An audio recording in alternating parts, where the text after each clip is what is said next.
खामोश टिपड़े वाला आकाश। एक मुलाकात में आज हमारे विशेष मेहमान हैं पंजाब के उभरते हुए नौजवान नेता रवनीत सिंह बिट्टू। 10 सितंबर 1975 को जन्मे रवनीत सिंह बिट्टू पंजाब के आनंदपुर साहिब से पहली बार लोकसभा के सांसद निर्वाचित हुए हैं। तेज तर्रार और मृदुभाषी व्यक्तित्व के धनी रवनीत सिंह को राजनीति विरासत में मिली है। पंजाब के पूर्व मुख्यमंत्री बेअंत सिंह के पोते रवनीत सिंह बिट्टू इस समय पंजाब युवक कांग्रेस के अध्यक्ष भी हैं। आज हम इनसे तमाम सवालों पर विस्तार से बात करेंगे। बिट्टू जी, आपका स्वागत है हमारी खास पड़ताल एक मुलाकात में। बहुत बहुत आपका आभारी हूँ, आपने मौका दिया मुझे। सबसे पहले यह जानना चाहेंगे कि राजनीति में कैसे आना हुआ। यदि आपको विरासत में राजनीति नहीं मिलती, आपके दादाजी दिवंगत बेअंत सिंह जी अगर राजनीति में नहीं होते तो क्या आपको लगता है कि इतनी आसानी से आपकी राजनीतिक मैदान में एंट्री हो जाती? मनोज जी, मैं आपको सच्ची बात आज बताना चाहता हूँ कि जब पंजाब में एक हालात ऐसे थे, काले बादल छाए हुए थे, 80s और 90s तक टेररिज्म था पंजाब में, तो बहुत ही लोग टूट चुके थे, अलग थलग पड़ गए थे। पॉलिटिक्स में कोई आना नहीं चाहता था क्योंकि जो भी किसी पार्टी में कोई आगे आता था उसे गोलियां मार देती। तो जब कोई भी उस टाइम नौजवान हो, चाहे वैसे हो, जब भी कोई पॉलिटिक्स में आना चाहता था, जो किसी भी पार्टी में हो, उसे गोलियों से मार दिया जाता था। और उस वक्त जब 92 में बहुत लंबे अरसे बाद इलेक्शन हुई, 10-15 साल बाद इलेक्शन डिक्लेयर हुई, तो उस टाइम टेररिस्टों ने ये बात बोल दी कि जो भी पहली बूथ पे 5 वोटें डालेगा तो उसकी उंगलियां काट दी जाएंगी। उस वक्त मेरे मरहूम दादाजी सरदार बेअंत सिंह जी पीपीसी प्रेसिडेंट थे प्रदेश के कांग्रेस के, इसलिए हमें आना पड़ा क्योंकि लोगों में डर था। जितनी देर हम परिवार वाले खुद आके वोटें पहले नहीं डालते तो लोग डर रहे थे भी अगर ये परिवार वाले पीछे हट रहे हैं तो हम क्यों आगे आके मरें। तो इसलिए सारों ने उस टाइम खुद, हमने चाहे छोटे थे, मैं खुद +2 में था, और आगे आके हमने वोटें डलवाई और डाली। उस टाइम से ये लगातार पॉलिटिक्स में आने का रुझान जो शुरू हुआ, उसके बाद ये लगन है जो मैं कह सकता हूँ मुझे शुरू। जिस समय आपके दादाजी की आत्मघाती हमले में हत्या की गई और उसके बाद काफ़ी चुनौतीपूर्ण भी रहा होगा कि आपको एक कड़ा डिसीजन लेना कि हमें राजनीति में जाना है। बिल्कुल, इसमें कोई भी झूठ नहीं। आज कोई भी कुछ बातें करें, लेकिन उस वक्त औरों की तो बात छोड़िए, हमारे जो परिवार की महिलाएं थी, जहाँ हमारे पेरेंट्स थे, वही मेरे ग्रैंडफादर के बाद, उनके असैसिनेशन होने के बाद हमें रोकते थे भी आपको पॉलिटिक्स में नहीं जाना। ये होता ही है, हर जगह होता है। लेकिन पर जो हमारे, जैसे आप कह सकते हैं, खून में है, चाहे जो हमारे विरासत में है, तो हमने ये सोचा भी ये मेरे दादाजी सरदार बेअंत सिंह जी ने जो काम पंजाब के लिए शुरू किया था, टेररिज्म ख़त्म करने के लिए, पंजाब में अमन लाने के लिए, अगर हमने उसे आगे बढ़ाना है, अगर उसे हमने जारी रखना है, तो हमें ये डिसीज़न लेना पड़ेगा।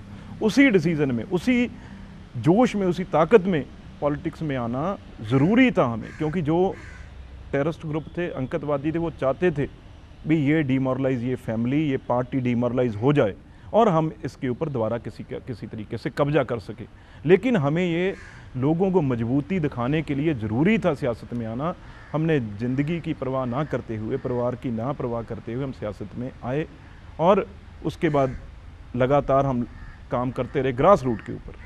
लेकिन आज से, मेरे को याद है, आज से 3 साल पहले जब हमारे बहुत ही प्रिय नेता श्री राहुल गांधी जी, जिन्होंने बहुत ही मंथन के बाद 18 महीने लगाए, उन्होंने इस प्रोसेस को, जो इलेक्शन वाला प्रोसेस यूथ में लेकर आए हैं, वो आज से 3 साल पहले 12 अगस्त को सबसे पहले पंजाब से शुरुआत की, जहां से मुझे असली पॉलिटिक्स में आने का मौका मिला, जहां से मेरी असली शुरुआत, लॉन्चिंग हुई है। पहली बार ऐसा हुआ युवक कांग्रेस में कि किसी भी राज्य के मुखिया जो है निर्वाचित होकर जो है सबके सामने आए।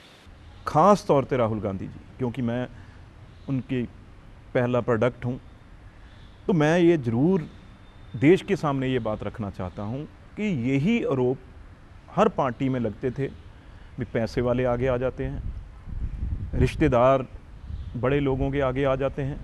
तो यही बात ख़त्म करने के लिए भी कैसे ग्रास रूट से जो हमारे लोग काम कर रहे हैं, मेहनत कर रहे हैं, उनको कैसे आगे लेके आए। तो ये प्रोसेस पंजाब से उसकी शुरुआत हुई 3 साल पहले, और मेंबरशिप गांव-गांव, शहर-शहर जाके मेंबरशिप हुई। 3 साल से आप पंजाब युवक कांग्रेस के अध्यक्ष हैं। बड़े अंतर से आपने चुनाव जीता। अब तक इन 3 साल के दौरान आपने क्या कुछ नया किया है? भी पंजाब बड़ी परिस्थितियों से गुजरता रहा है। चाहे आज़ादी की लड़ाई की बात करें, उस टाइम सबसे ज़्यादा योगदान पंजाब ने दिया। उसके बाद ग्रीन रेवोल्यूशन, क्योंकि देश को अनाज चाहिए था, पंजाब ने मेहनत की और अनाज दिया। पर उसके कई ऐसे फेसेस रहे पंजाब में जिसके कारण कहीं ना कहीं ऐसी टाइम आया पंजाब के लिए, दुर्घटना वहाँ पे होती रही जिससे पंजाब पीछे पड़ता गया। जैसे मैंने बात की टेररिज्म की। लेकिन आज की अगर सबसे बड़ी बात करें वो ड्रग्स की है। ये मैं खुद नहीं कह रहा, ये गवर्नमेंट के खुद के आंकड़े हैं, जो 73% हमारे नौजवान आज ड्रग्स के ऊपर, नशे के ऊपर हैं। तो ये हमारे लिए सबसे बड़ी ये लड़ाई थी, जंग थी। हाईकमांड से भी, IYC से, राहुल गांधी जी की तरफ से यही दिशा निर्देश थे, क्योंकि पंजाब हमेशा ही उनका प्रिय रहा है। उनका पंजाब के ऊपर, पंजाब के लोगों के ऊपर बहुत बड़ा विश्वास रहा है हमेशा। तो मुझे सबसे पहले यही इंस्ट्रक्शन थी भी कैसे भी काम करो, ड्रग्स के अगेंस्ट काम होना चाहिए।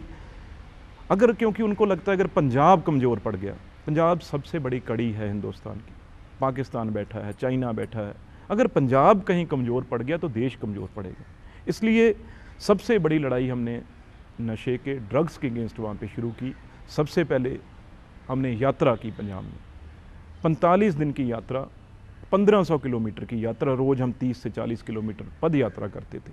इसका मतलब ये नहीं है कोई भी पद यात्रा हम किसी पॉलिटिकल माइलेज के लिए कर रहे थे, हम ग्रास रूट से जुड़ना चाहते थे। क्योंकि आज पॉलिटिकल लोग हैं, अफसर लोग हैं, बड़ी बड़ी गाड़ियों में, बड़े बड़े जहाज़ों में सरकार घूमती है, उनको पता नहीं ग्रास रूट पे क्या हो रहा है। लेकिन हमें ये इंस्ट्रक्शन थी, लेकिन हमने 100-200 लड़के जो अच्छा पोटेंशियल काम करना चाहते थे वो साथ लेके हमने सारे पंजाब के गांव-गांव चक्कर लगाया भी कहाँ, किस कोने में पंजाब में क्या हो रहा है, क्या पंजाब की तकलीफ़ है। क्योंकि बाहर लगता है भी पंजाब बहुत खुशहाल सूबा है, बहुत यहाँ पे पैसा है, लेकिन पंजाब आज बहुत नीचे चला गया है। कई बार पहले नंबर का सूबा आज 18th 19th नंबर पे हिंदुस्तान के आ चुका है। ये मैं किसी को दोष नहीं देना चाहता, किसी पार्टी को, लेकिन ये चीज़ें हमने देखी जाके भी पंजाब में कैसे नौजवान बेरोज़गार हैं, कैसे नौजवान नशे के कारण तबाह हुए हैं। आज आप सोच सकते हो 40% जब हमारे शादी के बाद आज हमारे बच्चे नहीं हो रहे, उनके औलाद नहीं हो रही। अगर आप अंदाज़ा लगाओ 40% अगर आगे औलाद नहीं हो रही, बच्चे नहीं हो रहे, तो हमारी अगली जनरेशन पीढ़ी कैसे चलेगी। हमारे पॉलिटिकल लोगों का ध्यान और ही है। जी बिल्कुल, नशा जो है एक बड़ी सामाजिक बुराई है और मुझे लगता है बहुत कम ऐसे देश में राजनीतिज्ञ होंगे जो इस तरह से आंदोलन चलाए हों नशा मुक्ति के लिए अपने राज्य को। आप 121 घंटे तक लगातार भूख हड़ताल पर बैठे थे, प्रेरणा आपको कहाँ से मिली? ये प्रेरणा सारी राहुल गांधी से शक्ति आती है, मैं सच्ची बात बताऊँ।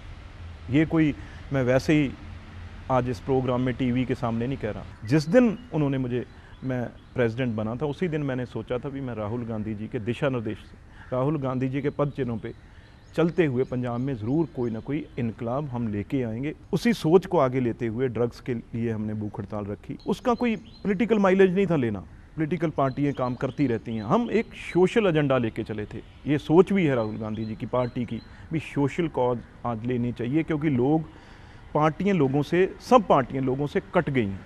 चलिए, ये तो हुई नशा मुक्ति की बात। इसके अलावा देश के नौजवानों के सामने आपके हिसाब से कौन कौन सी बड़ी चुनौतियां हैं? मैं ख़ास तौर पे आज, क्योंकि सबसे ज़्यादा आज अगर हम देखें आबादी के हिसाब से तो नौजवानों की है। कुछ ही और समय के बाद देखोगे या देखेंगे आप 50% से ऊपर हमारी नौजवानों की यहाँ पे आबादी हो जाएगी। इसलिए बहुत बड़ी सोच है ये नौजवानों की। पंजाब की मैं आपको अगर बात करूँ तो बहुत ज़्यादा बेरोज़गारी हो चुकी है पंजाब में। फिर भी कुछ लोग बाहर चले जाते हैं, अमेरिका कनाडा चले जाते हैं, यूरोपियन कंट्रीज़ में चले जाते हैं, तो कुछ रोज़गार वो पैदा कर लेते हैं और बाद में वहाँ से पैसा पंजाब में आता है, तो उससे खुशहाली हो, कुछ ना कुछ फ़र्क पड़ रहा है। लेकिन बाहर, कल भी ये पार्लियामेंट में डिस्कशन हुआ था भी जॉबलेस ग्रोथ हो रही है, इसके ऊपर ध्यान देना चाहिए। और बहुत ही ज़्यादा संजीदा हैं हमारे प्रधानमंत्री जी और सारी कैबिनेट, सोनिया गांधी जी, राहुल गांधी जी, और ख़ास तौर पे हमारे पंजाब से अंबिका सोनी जी हैं, वहाँ पे मिनिस्टर बातचीत होती रहती है। अब बहुत संजीदा हैं सारे। लेकिन ये आप सोच लो भी, जो अमेरिका सबसे मजबूत देश था, जो दुनिया को चलाता था, आज उसे चाइना या जापान या इस देशों पे डिपेंड होना पड़ गया। ये प्रॉब्लम गंभीर है। ये बातों से, एक दूसरे से आरोप लगाने से बीजेपी या कांग्रेस या बीजेपी, ये काम नहीं चलने वाला। ठीक है, आपने बिट्टू जी ठीक कहा कि जॉब एक बड़ी समस्या है। फिर दोहरा रहा हूँ मैं उसको, बड़ी संख्या में देश में नौजवान जो है MBA और MTech करने के बाद बाहर निकल रहे हैं। आपने भी कहा कि जॉब नहीं मिल रही है, इसका समाधान दरअसल है क्या? बाहर जाना भी कोई बुरी बात नहीं है, क्योंकि आप ग्लोबलाइजेशन है, दुनिया में हर सारी दुनिया एक हो चुकी है, जाना चाहिए बाहर जितने जितने जा सकें। लेकिन जो आज हम इंडस्ट्री लगा रहे हैं, जो हम आज बड़े बड़े कारखाने लगा रहे हैं, जहाँ आज हम मेगा मॉल बना रहे हैं, जहाँ बड़े बड़े हम और मैं कह सकता हूँ जो हम बड़ी बड़ी बिल्डिंग्स का काम चल रहा है, वहाँ पे ज़्यादा से ज़्यादा जॉब जिस स्टेट में काम हो रहा है उसी स्टेट में लोगों को काम देना चाहिए। ये कहीं ना कहीं कमी है, जहाँ से सस्ती, जहाँ मुनाफे के लिए लोग क्या करते हैं भी और कहीं से जॉब दे देते हैं। ये सरकार को निश्चित करना चाहिए भी जहाँ पे जो काम जिस स्टेट में हो रहा है, अगर उसी स्टेट के नौजवानों को ज़्यादा काम दिया जाए तो ये मैं समझता हूँ बहुत ज़्यादा इसमें कमी आएगी और बहुत ज़्यादा ये फ़ायदा होने वाला है। एक और बड़ी समस्या है, आप भी हर जगह देख रहे हैं, सड़क से लेकर संसद तक इस समय जो है करप्शन का मुद्दा छाया हुआ है। इसमें कोई दो राय नहीं है, करप्शन आज का सबसे बड़ा मुद्दा है। मैं मानता हूँ ऊपर भी करप्शन है, लेकिन आज रोज़ मीडिया में आते हैं, सब जगह आता है, हम सिर्फ बड़ी करप्शन की बात करके चुप करके बैठ रहे हैं, उससे काम नहीं चलेगा। बड़ी करप्शन तो पकड़ी भी गई है, पकड़ी जाती है, लेकिन जो नीचे है, जो तहसील लेवल पे है, पटवार खानों में है, जिससे आम लोग, जो हमारा ज़्यादा आज 80% लोग है, उसको वहाँ तकलीफ़ हो रही है, वहाँ करप्शन है, उसके ऊपर हमारा ध्यान नहीं है। जहाँ सबसे ज़्यादा अफेक्टेड लोग वहाँ से हो रहे हैं। जितनी देर हम नीचे ज़मीन पे करप्शन नहीं रोकेंगे, उतनी देर ये बड़े बड़े जो स्कैम है, ठीक है, ये बात ठीक है, पकड़े जा रहे हैं, आंकड़े बड़े बड़े हमें नंबर दिखते हैं इतने इतने करोड़ों के, लेकिन असली जो अभी नीचे ग्रास रूट पे करप्शन है, जो आज का नौजवान जिससे तंग है, नौजवान आपको कटा हुआ समझ रहा है देश से, वो नीचे है, जहाँ उसने रोज़ कहीं एप्लीकेशन देने जानी है, जहाँ उसने कहीं नौकरी लेने जानी है, जहाँ अपनी ज़मीन की फ़र्द बनवाने जाना, कोई काम करप्शन के बाद नीचे एक क्लर्क सुपरडेंट के लेवल पे करप्शन जितनी देर नहीं रुकेगी, उतनी देर ये देश तरक्की नहीं कर सकता। वहाँ सख्ती से, मैं अपने साथियों से, चाहे किसी पार्टी के हों, जो नौजवान MP है, रोज़ बातें करते हैं, लेकिन मैं ये नहीं कहता भी आज काम नहीं हो रहा, लेकिन जो आने वाली जनरेशन है, मैं आपको ये विश्वास से कह सकता हूँ, आने वाले 5-10 साल में इस देश में बहुत करप्शन के ऊपर कंट्रोल किया जाएगा। और एक मुलाकात में यहाँ पर रुकेंगे एक छोटे से ब्रेक के लिए। ब्रेक के बाद भी पंजाब के नौजवान सांसद रवनीत सिंह बिट्टू से बातचीत जारी रहेगी।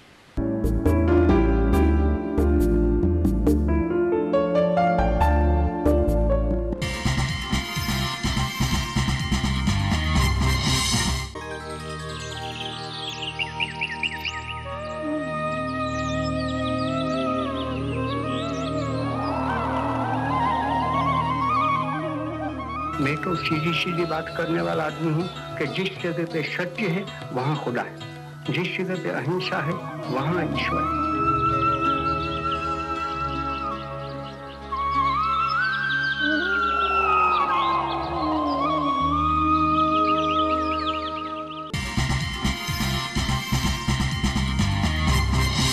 ब्रेक के बाद एक बार फिर आपका स्वागत है। एक मुलाकात में हम बात कर रहे हैं पंजाब युवक कांग्रेस के अध्यक्ष रवनीत सिंह बिट्टू से। बिट्टू जी, एक और बड़ी समस्या है महंगाई की। मानसून सत्र में अभी हमने देखा कि लोकसभा में इसके ऊपर व्यापक चर्चा हुई।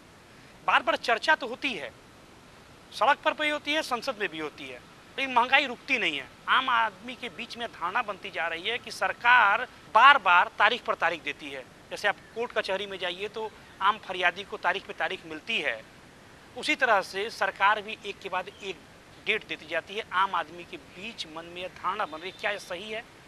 ये नहीं बात भी आज हमारी गवर्नमेंट है तो मैं ये बात को डिनाई कर दूंगा। ये बहुत बड़ी समस्या है, आने वाले दिनों में इसे कंट्रोल पर ज़रूर किया जाएगा, क्योंकि कोई गवर्नमेंट ये नहीं चाहेगी भी हमारे लोग सुखी ना रहें, अच्छी तरह से उनको खाने पीने का सामान ना मिले। ये गवर्नमेंट कोई भी नहीं चाहेगी, इसलिए कंट्रोल होगा ही होगा। इस बार की हम लोकसभा की बात करें तो 25 से 40 वर्ष की आयु के बीच के 82 सांसद चुने गए हैं। हमारा देश यंग इंडिया है और सबसे ज़्यादा इस बार जो है नौजवान सांसद विभिन्न पार्टियों के चुने गए हैं। कितनी बड़ी चुनौती आप मानते हैं नौजवान सांसदों के ऊपर?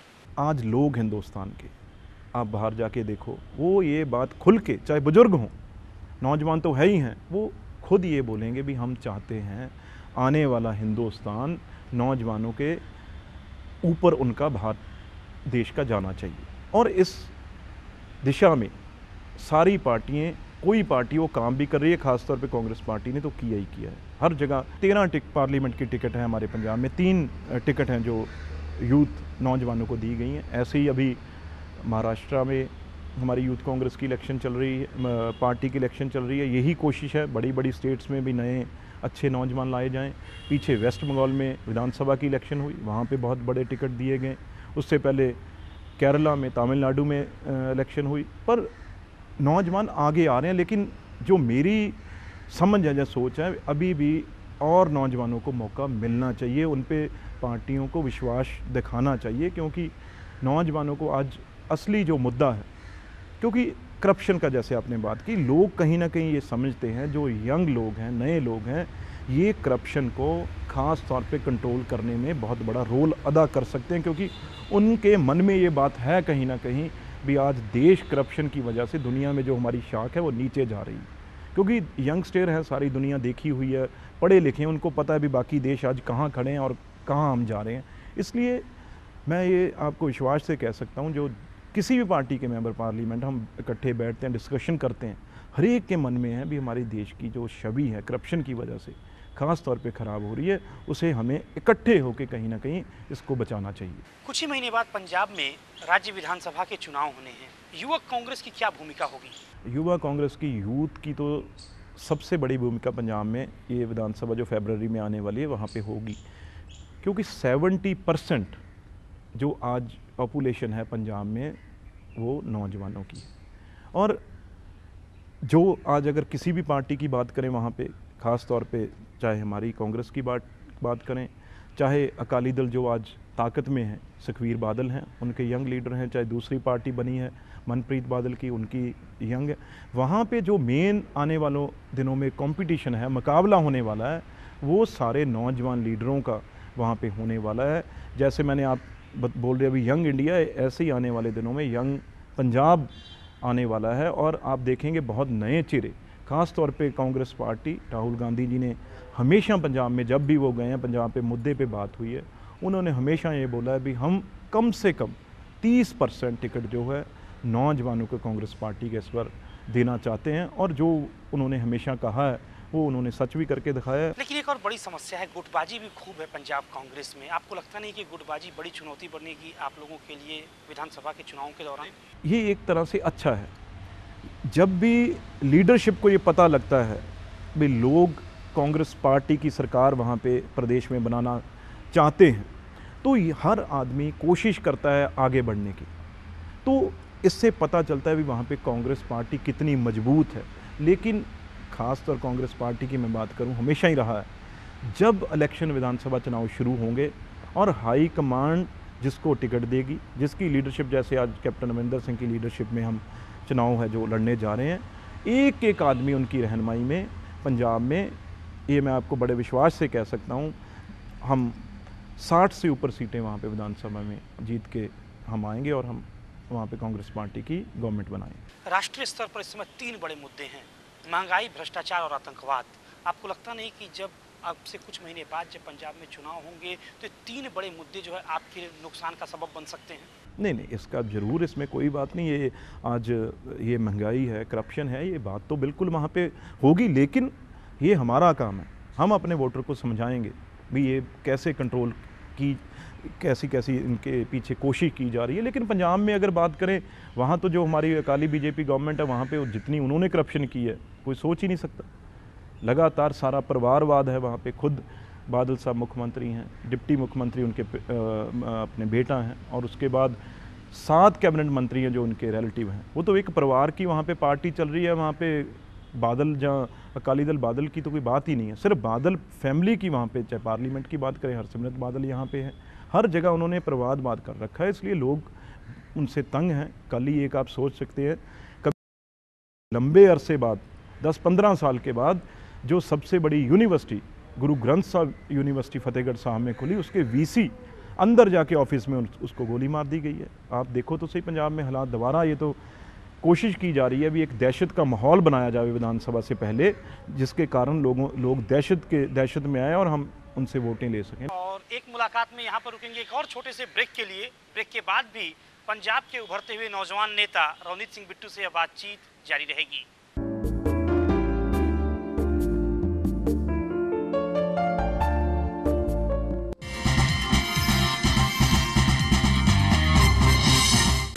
The buzz beyond all the biz in Amchi, Mumbai. The transforming face of Singara, Chennai.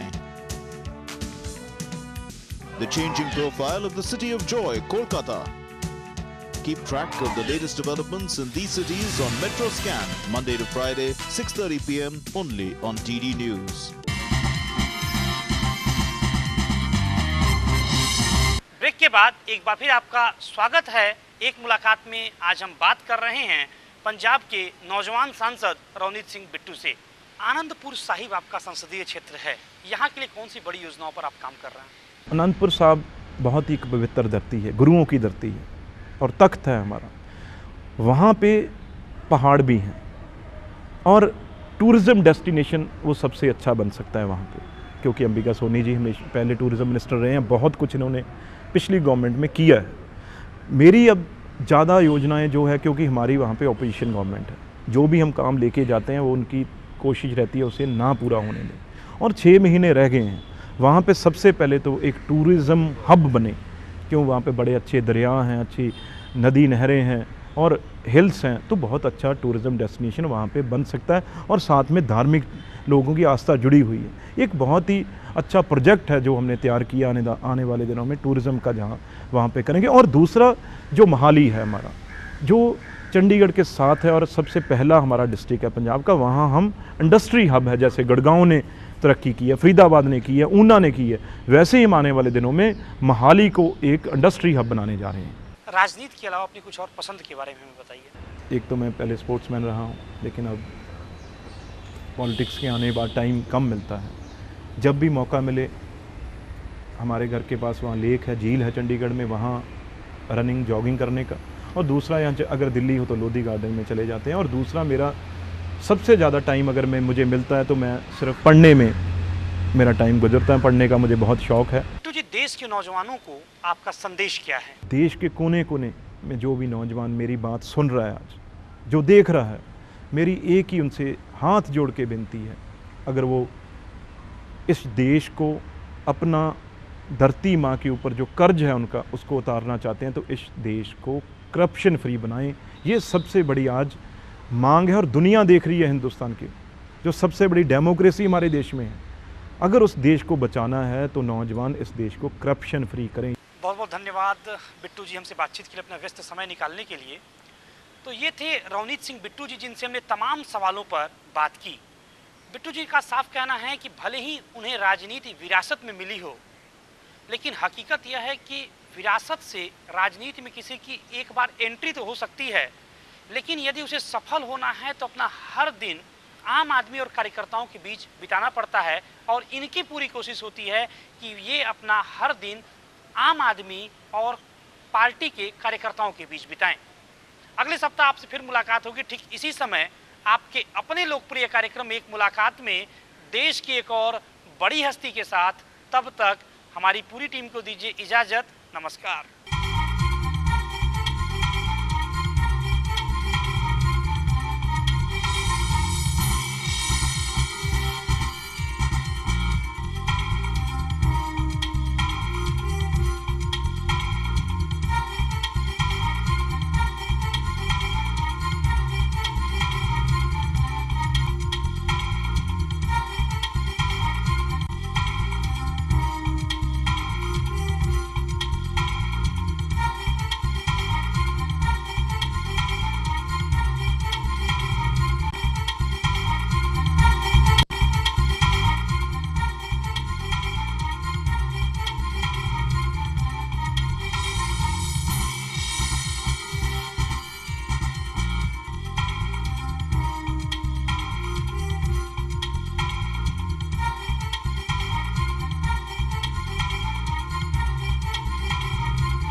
Cricket के मैदान से हॉकी के टर्फ तक, फुटबॉल की किक से गोल्फ के हिट तक, टेनिस के कोर्ट से शतरंज की बिसात पर, किसने मारी बाजी, किसको मिली मात, खेल की दुनिया की हर छोटी बड़ी खबर, किसके सर बंधा ताज और किसकी हुई हार।